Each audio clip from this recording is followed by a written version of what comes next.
Брзото темпо на животот во комбинација со модерната технологија знаа да предизвикаат несакани ефекти врз правилниот развој на децата.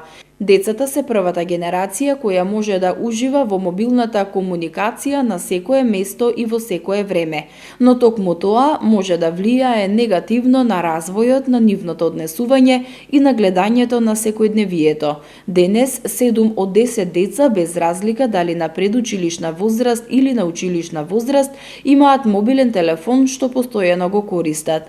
За многумина мобилниот телефон е предмет што им овозможува подобро да се вклопат во средината што ги обкружува, односно во друштвото на своите врсници, што им влева поголема самодоверба и сигурност. Логопедите велат дека се поголем е бројот на деца кои имаат мал фонд на зборови дури и по третата година од животот, што е последица на се поредкото читање сликовници. За сметка на цртаните филмови кои не придонесуваат за развојот на говорните функции кај децата.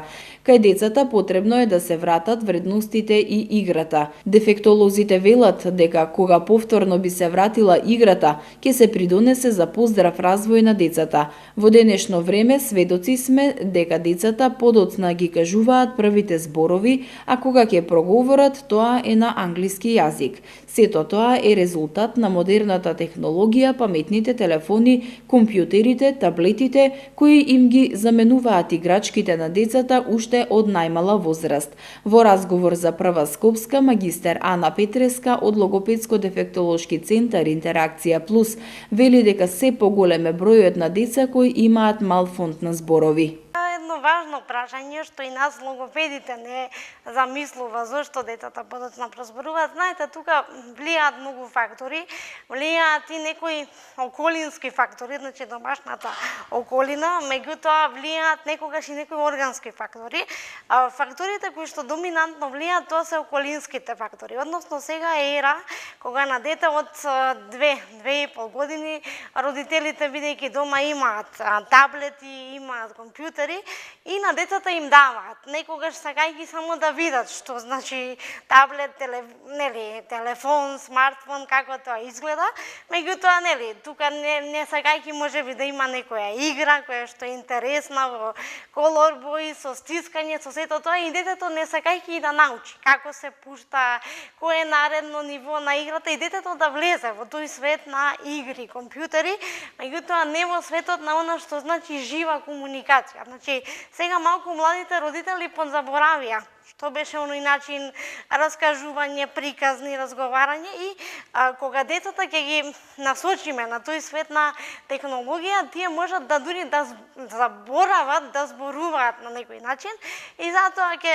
видиме дете на 3 години кое што ви одговара кратко, со сиромашен фонд, бидејќи технолошкиот јазик е англискиот јазик, значи игрите, сето тоа се на англиски јазик, тие команди за игрите, и децата полесно научуваат всушност англиски одошто македонски. Ќе видите како ги знае боите, како ги знае формите, како знае и некои зборови, конверзации отцртани на англиски јазик. Сега имаме со кабловските оператори, Baby TV и сето тоа, и гледаме како децата си повторуваат некои реченици, дури го имаат оној брз флуентен говор што се одвива таму кога тече еден цртан, и затоа децата така и се однесуваат, односно затоа говорот доцне. Затоа ние секогаш велиме, значи не можеме апсолутно да ги оттргнеме од овој современ свет, не значи да детето не знае, да воопшто не знае што е таблет, што е игра, што е англиски, меѓутоа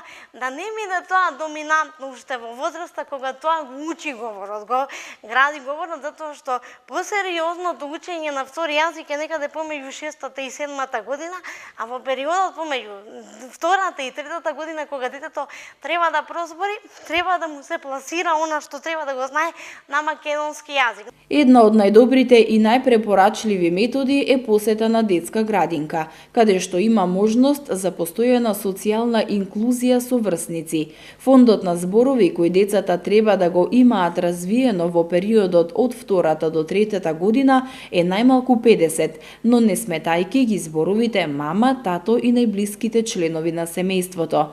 За да се потврди дали детето има проблем во изучувањето на говорот, Петреска вели дека потребно е да се посети дефектолог или логопед, при што ќе се направи контролен преглед и ќе се дадат упатства за понатамошен третман, доколку е потребен.